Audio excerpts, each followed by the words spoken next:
અને માં યાદ આવતી હતી. પેલા આંસુ આવતા હતા અને માં યાદ આવતી હતી.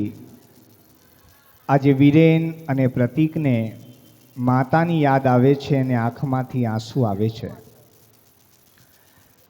કહેવાય છે, કવિ કાગ બાપુએ બહુ સરસ લખ્યું છે કે માં મોઢે બોલું તો સાચે નાનપ સાંભળે, અને પછી મોટપની મજા મને કડવી લાગે કાગડા.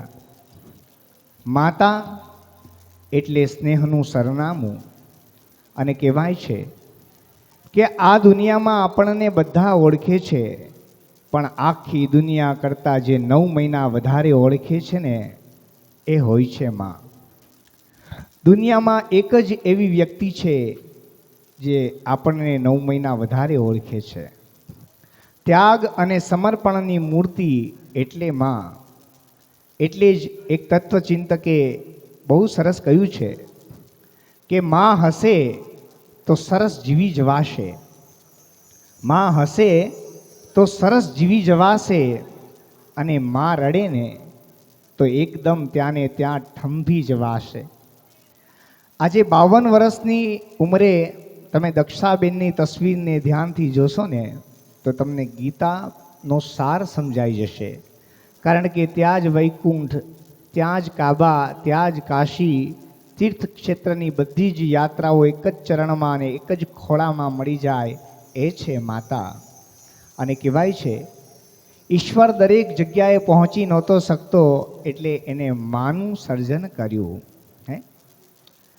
અને કહેવાય છે એક તત્વચિંતકે બહુ સરસ લખ્યું છે માતાના વિશે કે માની હયાતી ન હોય, માં સ્વર્ગસ્થ થઈ જાય, અને હોય જો ગોદડીમાં માના સાડલા, હોય જો ગોદડીમાં માના સાડલા, તો એની માત્ર સોડ લઈ લો, એની સ્મેલ લઈ લો અને તરત જ ઊંઘ આવી જાય, એ છે માં.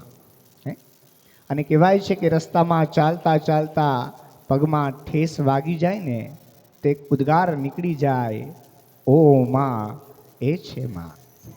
જ્ઞાતિએ લુહાર સુથાર સ્વર્ગસ્થ દક્ષાબેન જયેશભાઈ હરસોરા, ઉંમર વર્ષ 52, ગામ ભડી ભંડારિયા અને હાલ થાણા.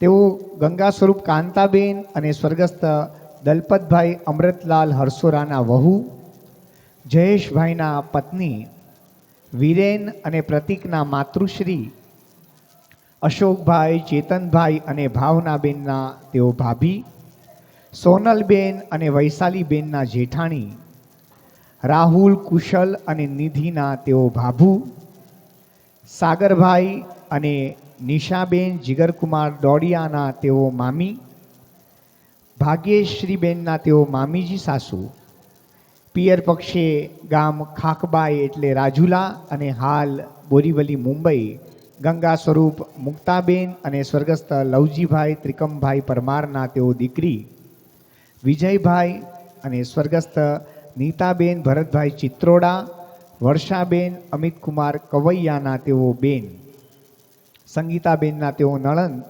તારીખ 27 મે 2025, વિક્રમ સંવત 2081, જેઠ સુદ એકમને મંગળવારના રોજ તેઓ સ્વર્ગસ્થ થયા.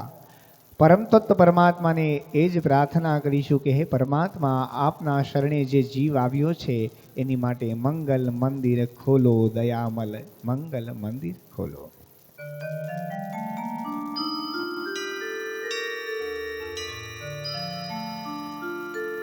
મંગલ